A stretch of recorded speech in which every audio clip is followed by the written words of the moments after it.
네, 오늘 아침에 우리에게 주시는 하나님의 은혜의 말씀은 창세기 44장 18절에서부터 45장 8절까지의 말씀입니다. 오늘 설교 제목을 바꿨습니다. 설교 제목이 접기로 한다. 접기로 한다. 박영희 씨라는 시인이 있습니다. 이름이 여자 이름 같은 남자 이름이고 1962년생입니다.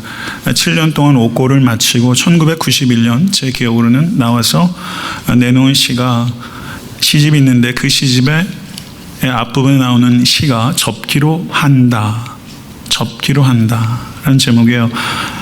내용이 이렇습니다. 요즘 아내가 하는 걸 보면 섭섭하기도 하고 괘씸하기도 하지만 접기로 한다. 지폐도 반으로 접어야 호주머니에 넣기 편하고 다 쓴 편지도 접어야 봉투 속에 들어가 전해지듯 두 눈 딱 감기로 한다. 하찮은 종이 한 장일지라도 접어야 냇물에 띄울 수 있고 두 번을 접고 또 두 번을 접어야 종이 비행기는 날지 않던가. 살다 보면 이슬비도 장대비도 한순간 햇살에 배겨나지 못하는 우산 접듯 반만 접기로 한다. 반의 반만 접기로 한다. 나는 새도 날개를 접어야 둥지에 들지 않던가. 접기로 한다. 네, 좋은 시라고 생각해요. 평이한 언어로 매우 따뜻하게 그려진 시고 제목이 좋아요. 접기로 한다. 오늘 본문 말씀을 보시면 베냐민을 구명하기 위해서 자신이 대신 희생하겠다고 자청하는 유다와 자신을 돈 받고 노예로 팔아버린 형제들을 용서하는 요셉의 이야기가 매우 감동적으로 그려지고 있는 창세기의 절정부에 해당합니다. 유다는 아비 야곱에 대한 분노를 접었고 요셉은 형들에 대한 분노를 접은 것입니다. 2015년도 이제 채 한 달이 안 남았습니다. 한 해를 마감하면서 여러분에게도 접어야 할 것이 있고 저도 접어야 할 것이 있다고 여겨집니다. 창세기 44장 18절에서 34절은 아우 베냐민을 구명하기 위한 유대의 간청이 독백의 형식으로 기록되어 있는 부분입니다. 44장 20절을 보시면 우리가 내 주께 아뢰되 우리에게 아버지가 있으니 노인이요 또 그가 노년에 얻은 아들 청년이 있으니 그의 형은 죽고 그의 어머니가 남긴 것은 그뿐이므로 그의 아버지가 그를 사랑하나이다. 그의 아버지가 그를 사랑하나이다. 유다는 아비 야곱이 베냐민을 향한 사랑을 이렇게 진술합니다. 아비 야곱의 편애를 유다가 받아들인다는 것입니다. 27절을 보시면 유다는 아버지 야곱의 말을 직접 인용하기 시작합니다. 주의 종 우리 아버지가 우리에게 이르되 너희도 알거니와 내 아내가 내게 두 아들을 낳았으니 내 아내가 내게 두 아들을 낳았으니 이 말이 어떤 말입니까? 야곱이 자기에게 아들은 요셉과 베냐민 둘이라는 겁니다. 이 말을 들었을 때 유다의 마음이 어땠겠습니까? 이게 아비가 자식에게 할 말입니까? 그런데도 불구하고 이 유다가 이 말을 꿀꺽 받아들이는 것입니다. 유다는 요셉을 팔아버렸던 일을 주도했던 인물이었습니다. 과거에 아비의 그 지긋지긋한 편애 때문에 요셉을 팔아버렸던 이 유다가 지금은 베냐민에 대한 야곱의 편애를 기꺼이 수용할 뿐만 아니라 아비의 편애 때문에 베냐민을 어떻게 해서든 내가 데리고 가야겠으니 총리시여 제발 도와주십시오. 요셉의 일로 아비가 고통을 당하였습니다. 그러나 또다시 베냐민의 일로 내 아비가 고통당하는 것을 저는 볼 수 없습니다. 이게 유다의 간청입니다. 그래서 33절과 34절에 유다가 이렇게 말하고 있어요. 이제 주의 종으로 그 아이를 대신하여 머물러 있어 내 주의 종이 되게 하시고 그 아이는 그의 형제들과 함께 올려보내소서. 그 아이가 나와 함께 가지 아니하면 내가 어찌 내 아버지에게로 돌아갈 수 있으리까? 두렵건대 제 애가 내 아버지에게 미침을 보리이다. 그 아이를 대신하여 머물러 있어 내가 종이 되게 해 주시옵소서. 이게 유다인 말이에요. 내가 대신 종이 되겠다. 우리 대신 예수 그리스도께서 죄값을 치르시고 우리가 구원을 얻게 된 것입니다. 유다는 바로 우리 주 예수 그리스도의 대속의 십자가를 예표하는 인물로서 우리에게 다가오고 있는 것입니다.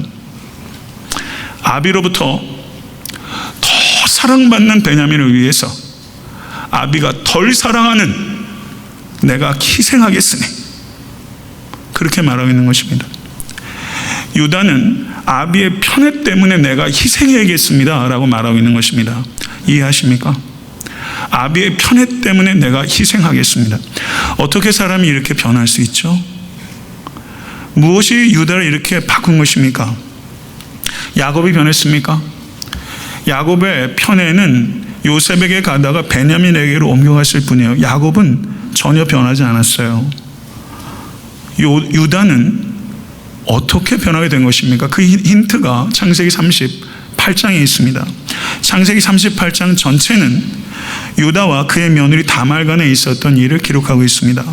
유다는 며느리 다말이 임신했다는 소식을 듣자마자 분기탱천해서 다말을 불러다가 며느리야 어찌 된 거냐, 자초지종을 묻지도 않고 불에 태워 죽이라고 했습니다. 가늠하게 되면 돌로 던져 죽이게 되어 있습니다. 앞뒤 사정 듣지도 않고 투석형보다 더욱 심한 화형을 통해서 죽이라. 며느리 헬말에 불쌍히 여기는 마음이 없이 무정하고 잔인한 사람이 바로 이 유다였어요. 그런데 그 며느리 다말을 통해서 유다는 자신이 도덕적으로나 영적으로 매우 심각한 죄 가운데 있다는 것을 받아들이고 다말이 나보다 옳도다. 다말이 나보다 옳도다. 그게 유다의 인생의 터닝 포인트였습니다. 성도 여러분,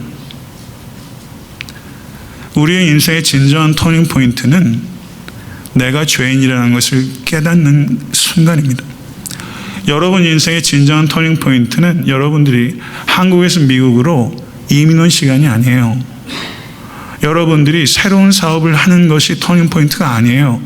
진정한 우리의 인생의 결정적인 터닝 포인트, 우리의 공통적인 터닝 포인트는 내가 죄인이라는 것을 깨닫고 이 죄의 문제를 내가 해결할 수 없으며 우리 주 예수 그리스도께서 해결하셨다는 것을 깨닫는 그 순간, 그것이 우리의 삶의 터닝 포인트입니다. 이것 받아들이시겠습니까? 이 전환점 통과하셨습니까? 마라톤 41.19를 통과하다 보면 반대면 전환해요. 우리의 신앙도 내가 죄인이라는 것을 깨닫는 순간 전환점을 돌아요. 정말로 묻는 거예요, 성도 여러분. 정말 전환점 통과하셨습니까? 내가 죄인이라는 것 정말 받아들이십니까? 자신의 죄를 진실로 깨닫고 우리 주 예수 그리스도의 은혜가 얼마나 크신지를 깨달은 사람은 다른 사람을 대하는 태도가 변하게 됩니다. 상대방이 전혀 변하지 않고 여전합니다. 아비 야곱의 편애가 여전합니다. 나이 들어도 늙어도 아비가 조금도 변하지 않았습니다. 상대방이 변하지 않아도. 유다는 하나님과 자신과의 관계가 변했기 때문에 아비 야곱을 대하는 태도가 변하게 된 것입니다. 그것이 전환점을 통과한 사람의 특징입니다. 중생한 성도의 특징입니다. 다른 사람을 대하는 태도가 바뀔 수밖에 없습니다. 성도 여러분, 에베소 6장 4절을 보시면 이렇게 말씀합니다. 아비들아, 너희 자녀를 노엽게 하지 말라. 성도 여러분, 그런데 자식을 노엽게 하는 부모들이 있습니다. 여러분 다 자녀 키워봤잖아요. 여러분 자녀한테 화 안 내려고 해도 자녀 노엽게 하는 일들이 있습니까? 없습니까? 있어요. 그런 일들이 아주 드뭅니까? 아닙니다. 꽤 빈번합니다. 그러면 부모에게 주는 명령은 자녀들을 노엽게 하지 말라. 그 명령을 주지만 자녀들은 부모가 나를 노엽게 해도 그 부모에게 효도해야 될 의무가 있습니까? 없습니까? 있습니까? 없습니까? 나를 노엽게 하는 부모에게 그리스도인들은 효도해야 되는 의무가 있습니다. 그것이 성경의 가르침입니다. 우리에게 이 땅에 부모님을 주신 것은 하늘에 계신 하나님께 대한 순종을 반영하라고 우리에게 주신 분입니다. 믿으십니까? 하나님 아버지께 불순종이 되지 않는 범위 내에서 우리에게 주신 부모에게 순종하는 것이 하나님께서 기뻐하신 뜻입니다.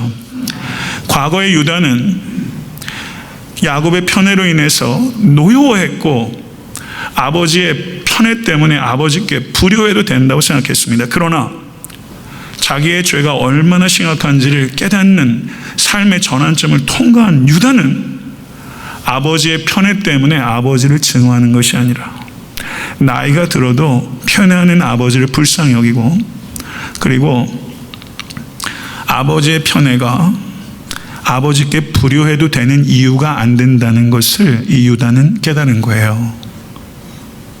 아멘.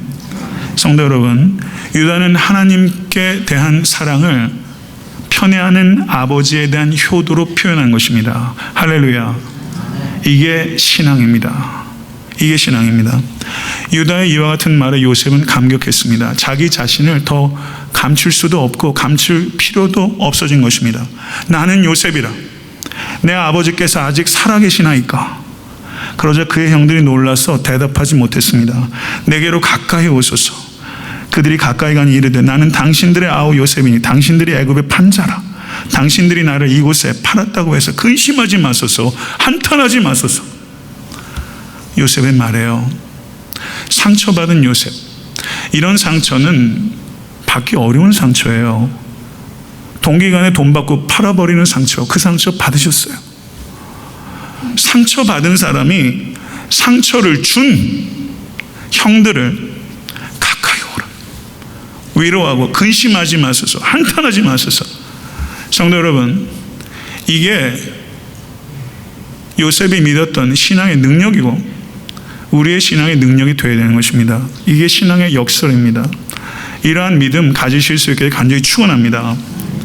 요셉이 내게로 가까이 오소서 라고 말하면서 자신에게 돈 받고 팔아버린 엄청난 죄악을 범했던 형들을 불렀다면, 요셉이 예표하는 우리 주 예수 그리스도께서는 수고하고 무거운 짐진 자들아 다 내게로 오라 라고 우리 한 사람 한 사람을 부르시고 계신 하나님이십니다. 아멘. 요셉이 내게로 가까이 오라라고 형들을 초청한 것은 경이로운 초청입니다. 그렇지만 그것과 비할 바 없이 경이로운 초청은 거룩하신 주께서 나를 가까이 오라고 불러주신 이 초청입니다. 믿으시면 아멘 하세요. 성도 여러분, 요셉의 초청에 형들이 만약에 반응하지 않았다면 얼마나 안타까운 일이겠습니까? 요셉의 초청에 형들이 가까이 가지 않았다면 어리석은 일이죠. 그러나 성도 여러분, 지금 바깥에 얼마나 많은 사람들이 죄로 인해서 주워하고 있습니다. 죄로 인해서 죽고 있는 것입니다. 그런데도 불구하고 예수의 초청에 응하지 않고 있는 것에 대해서 성도 여러분, 안타까움 가지고 계십니까? 요셉이 청했는데 형들이 가까이 가지 않는다면 얼마나 안타까운 일이에요. 그러나 예수 그리스도의 초청에 사람들이 도무지 응답하지 않고 있는 것에 대해서 여러분과 저는 정말 안타깝게 생각하고 있습니까? 성도 여러분, 오늘 예배 가운데 몸은 이 자리에 분명히 있지만 예수 그리스도의 초청에 수고하고 무거운 짐진 자들아 다 내게로 오라. 이 초청에 아직까지 인격적으로 반응하지 않은 권속이 계시다면 오늘 이곳에서 그 초청에 응하시는 은혜가 여러분의 영혼 가운데 임하게 되기를 간절히 축원합니다. 요셉은 형들이 자신을 팔아서 벌어진 모든 일들의 배후에 하나님의 섭리가 있었습니다 라고 말해요. 무려 4차례나 말합니다. 5절에서 하나님이 생명을 구원하시려고 나를 당신들 앞서 보내셨나이다. 7절에 하나님이 큰 구원으로 당신들의 생명을 보존하고 당신들의 후손을 세상에 두시려고 나를 당신들 앞서 보내셨습니다. 8절에 하나님이 나로 바로의 아비를 삼으시며 그 온 집의 주로 삼으시며 애굽 온 땅의 치리자로 삼으셨나이다. 그리고 9절에 하나님이 나를 애굽 전국에 주로 세우셨으니 라고 말하면서 요셉은 하나님께서 하셨습니다 라고 고백하고 있습니다. 성도 여러분, 요셉이 인생의 어느 시점에 형들이 나를 애굽에 팔아버린 것이 아니라 하나님께서 나를 형들에 앞서서 보낸 것이다 라는 깨달음을 저의 인생 어느 시점에 그것을 깨달았을까요? 보디발의 집에서, 감옥에서, 아니면 총리가 된 후에? 천국 가면 물어보고 싶은 질문 가운데 하나예요. 성도 여러분, 성도인들 삶 가운데서도 요셉이 애굽에 팔려진 것 같이 내가 아직까지 도무지 이해가 안 되고 도무지 받아들이기 싫은 일들이 있어요. 그 일들이 어떻게 해석되고 있습니까? 성도 여러분, 하나님께서 나를 보내셨나이다. 창세기 50장 20절에서 야곱이 죽은 후에 두려워하는 형들에게 요셉이 이렇게 강조했습니다. 당신들은 나를 해하려 했으나 하나님은 그것을 선으로 바꾸사 오늘과 같이 많은 백성의 생명을 구원하게 하시려 하셨나니. 아멘. 이 말씀 모르시는 성도 어디 있어요? 그러나 이 믿음 가지고 있는 성도는 보기 어렵습니다. 성도 여러분, 요셉의 삶 가운데서, 요셉의 배후에서 저에게 닥쳤던 여한 일들이 하나님의 섭리 가운데 있었다면 여러분의 개인사에서도 여러분이 상상도 하지 못하는 방식으로 하나님께서 성도님들의 모든 상황을 아시고 그것을 완벽하게 통제하고 계시고 그리고 가장 선하게 이끄시고 계시다는 것을 믿는 것이 신앙입니다. 하나님의 지혜와 능력은 끝이 없다는 것을 요셉은 우리에게 가르쳐주고 있는 것입니다. 성도 여러분, 최악의 사건, 인생의 최악의 사건이 있잖아요. 최악의 사건이 하나님 안에 있으면 최선의 시작이 될 수 있다는 것을 받아들이시겠어요? 이렇게 아멘 소리를 작아지게 받아들이겠어요? 아멘? 아멘. 최악의 사건이 하나님 안에 있으면 최선의 시작이다. 그것 부디 머리로 얘기하는 것 말고요, 어느 시점에 진심으로 고백하실 수 있는 여러분과 제가 될 수 있게 되길 간절히 축원합니다. 하나님께서는 요셉을 형들의 손에서 건지지도 아니하셨고 요셉을 누명에서 벗겨주지도 아니하셨고 감옥에서 요셉을 쉽게 나오도록 하지도 않으셨어요. 하나님께서는 왜 그렇게 하시는 거예요 도대체? 하나님이 요셉의 삶 가운데 전혀 안 계신 것 같아요. 결정적인 순간에 아무것도 안 하셨어요. 하나님이 안 계신 것 같아요. 그런데 성경은 유독 강조해서 하나님께서 요셉과 함께 계셨다라고 말하고 있어요. 하나님께서 정말 같이 하지 않고 계신 것 같은 그 시간에 하나님께서 요셉과 함께 계셨다. 성도 여러분, 이렇게 한번 질문을 던져보시죠. 요셉에게 그런 일이 없었다면 요셉이 더 나은 사람이 될 수 있었을까요? 요셉이 더 나은 사람이 될 수 있었을까? 이거는 한번 깊이 생각해 볼 문제입니다. 요셉의 삶을 주의 깊게 살펴도 성경에 나오는 모든 하나님께서 사랑하시고 사용하셨던 사람들의 삶을 살펴보면 공통점이 있어요. 하나님께서는 빠른 해결책을 주신 적이 없다는 사실입니다. 하나님께서는 속성으로 해결하신 적이 없어요. 요셉이 17살에 팔려가서 이 대화를 나누기까지 22년이 지난 겁니다. 22년이에요. 미가서의 예수 그리스도의 이 땅에 태어나심을 예언한 지 성취되기까지 700년입니다. 성도 여러분, 신앙은 과정을 건너뛰는 능력이 아니라 과정을 견디고 이기는 능력입니다. 아멘. 우리가 신앙생활을 하면 하나님 이 과정 좀 건너뛰게 해주세요. 정말 건너뛰고 싶은 일들이 많잖아요. 그런데 신앙은 과정을 건너뛰는 능력이 아니라 과정을 견디고 이기는 능력이에요.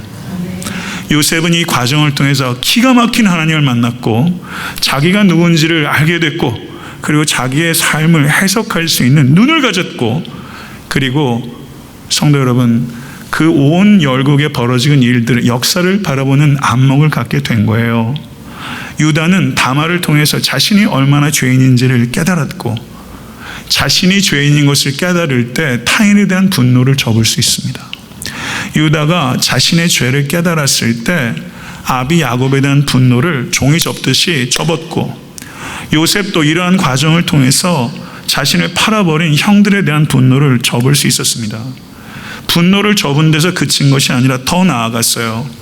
유다는 야곱을 섬겼고 요셉은 형들과 그 자손까지도 섬겼습니다. 창세기 50장에서 그렇게 말하지 않습니까? 형들의 자손까지도 내가 돌볼 것이다.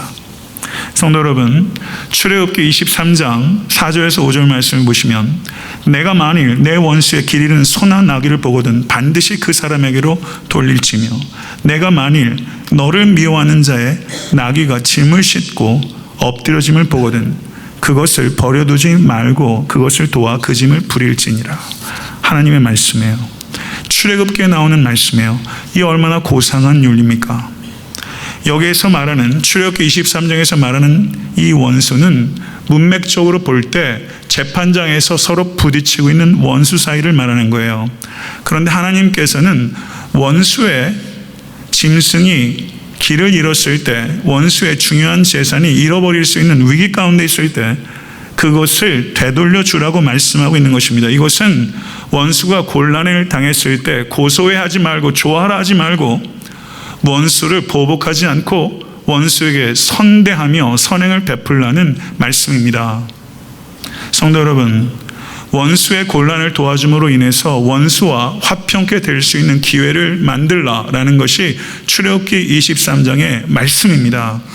얼마나 고상한 삶으로 우리를 초대하는 것입니까? 여러분과 제가 그렇게 살고 싶어 하든 그렇게 살 수 있든 하는 게 중요한 게 아니라 이 말씀이 얼마나 고상한 삶으로 우리를 초청하셨는지를 생각하실 수 있게 간절히 바랍니다. 이 윤리는요, 의지의 윤리가 아닙니다.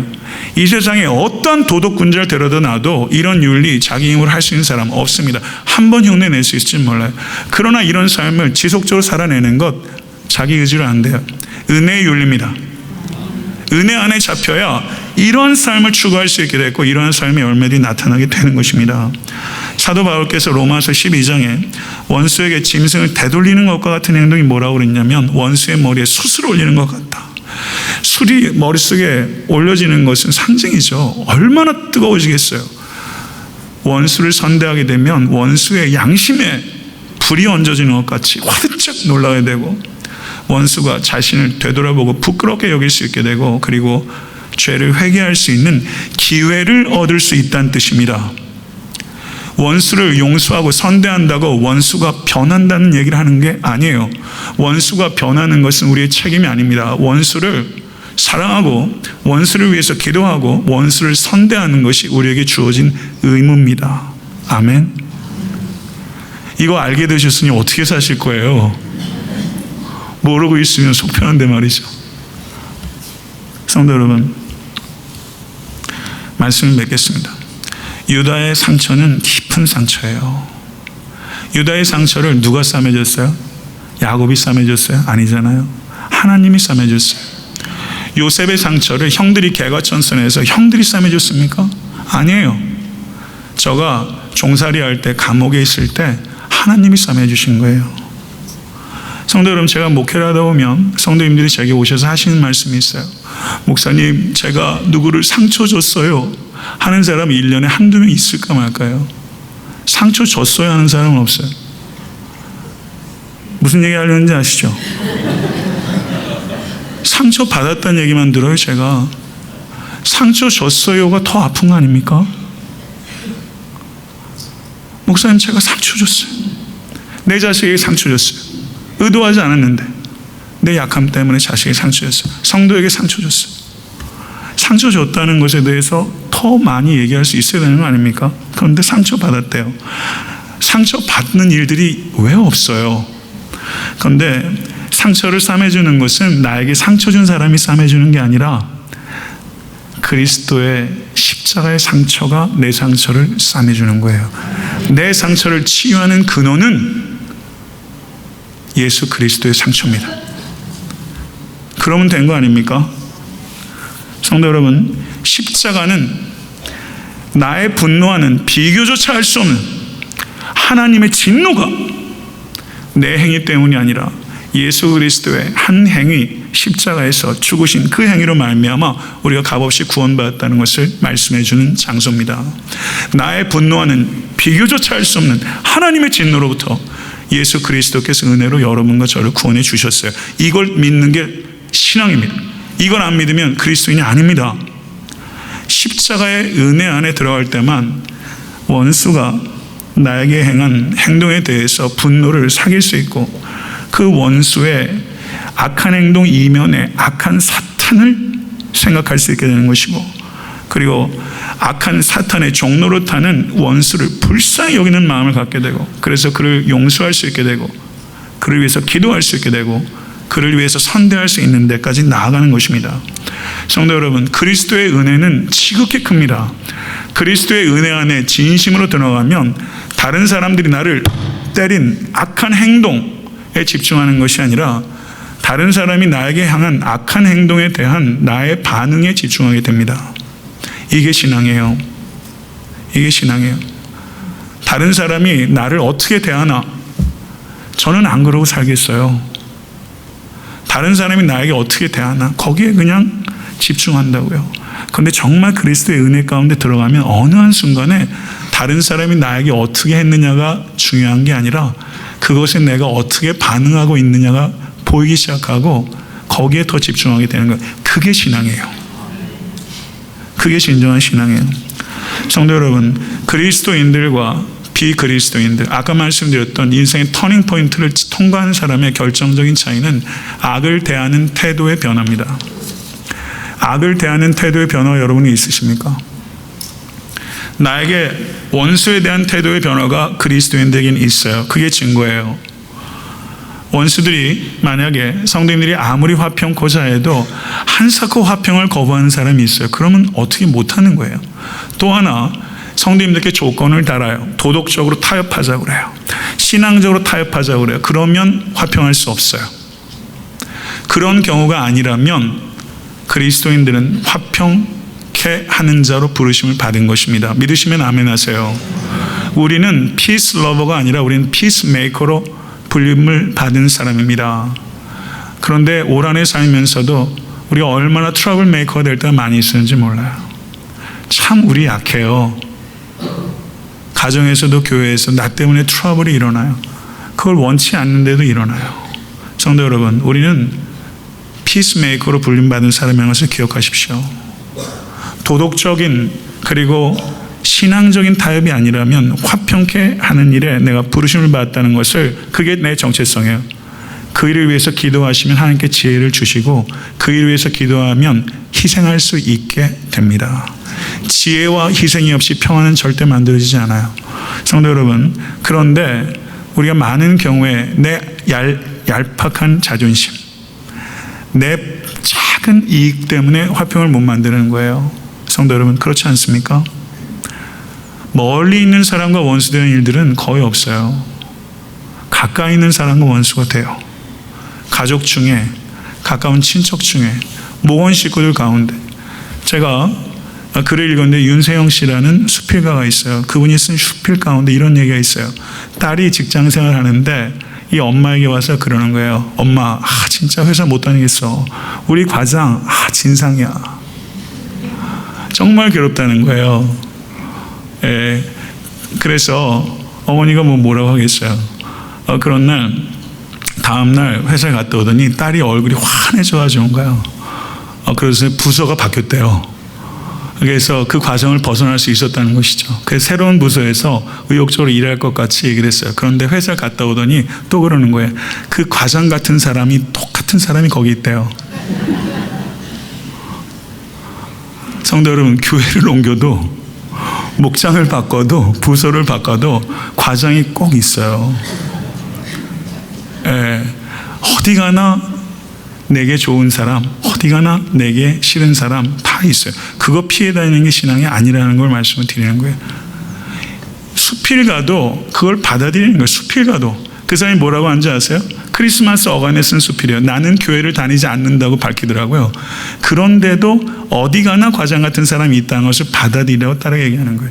하물며 그리스도인들은 어때야 되겠어요? 성도 여러분, 과장이 어디에 있느냐면요, 내 남편이 과장이고 내 아내가 과장이고 내 부모가 과장일 때가 많고 내 시부모님 과장이란 말이죠. 내 자식 새끼가 과장 노릇하고 내 목원, 내 성도, 여기 있잖아요, 또 과장. 성도 여러분, 오늘 이 시간 접어야 돼요. 이거 끌고 2016년도까지 가면 안 된다는 얘기를 드리는 거예요. 용납을 연습해야 용서할 수 있어요.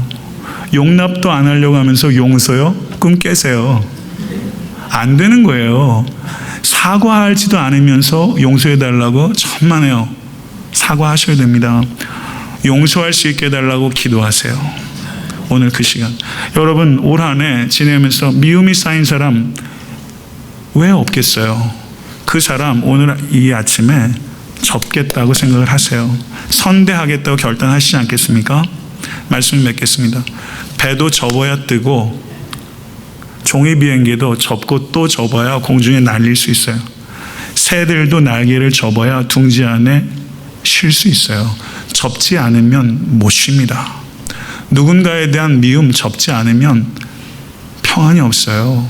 용서해야 되는 이유가 왜요?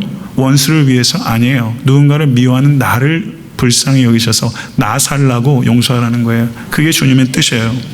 유다도 접었고 요셉도 접었고 예수 그리스도께서도 십자가 위에서 우리를 위해서 접으신 거예요. 성도 여러분, 저를 한번 따라 하시죠. 오늘 설교 제목이 뭔지 기억하시죠? 저를 따라하세요. 나는 오늘 접기로 한다. 다시 한번, 나는 오늘 접기로 한다. 아멘. 다음 주에 펴놓고 또 오시면 안 돼요. 나는 오늘 접기로 한다. 접고 날려버리세요. 종이 비행기처럼 날려버리시라고요. 아멘. 그렇게 하시겠습니까? 기도하겠습니다. 이은숙 집사님, 이진규 집사님, 이은숙 집사님 부친 소천하셔서 한국 가셔서 장래 은혜 가운데 잘 마치시고 건강에 귀환하셔서 감사하고 하나님의 위로를 받으실 수 있게 되기를 바랍니다. 기도하겠습니다. 존귀하신 주님, 한 해 또 마무리해야 되는 시간 가운데 있습니다. 사랑하기를 원했고 사랑하려고 애썼지만 또 미워하고 또 연약한 사랑의 한계를 느끼며 이 자리에 있습니다. 아버지 하나님, 새로운 한 해를 준비하며 우리가 아버지 하나님 미워하며 원수 맺었던 일들을 오늘 접고 아버지 마음을 새롭게 하며 믿음으로 아버지 하나님 용서하며 용납하고 기도하며 선대하기로 결단할 수 있기를 원합니다. 나는 할 수 없습니다, 하나님. 그러나 주님께서는 하게 하시는 것을 믿습니다. 유다가 아비를 용서하는 것은 얼마나 어려웠겠으며 요셉이 그 형들을 용서하는 것이 어찌 거저됐겠습니까? 하나님을 만나야 용서할 수 있게 되고 그리고 용서하는 삶을 통해서 기쁨을 맛보게 될 줄로 믿습니다. 지금까지 살아오면서 아직까지 풀리지 못한 뭉쳐있는 것들이 있다면 오늘 그 신앙으로 접겠다고 결단하오니 하나님 그 은혜가 폭포수처럼 우리 사랑하는 권속들 가운데 있게 하시고 목장 식구들 가운데 부서원들 가운데 아버지 하나님 주여 직장에서 관계들 속에서 그리고 가정에서 관계들 속에서 지극히 가까운 사이임에도 불구하고 원수된 관계들 속에서 하나님의 은혜의 역사가 나타날 수 있도록 인도해 주시옵소서. 우리 주 예수 그리스도 이름으로 간절히 기도드렸사옵나이다. 아멘.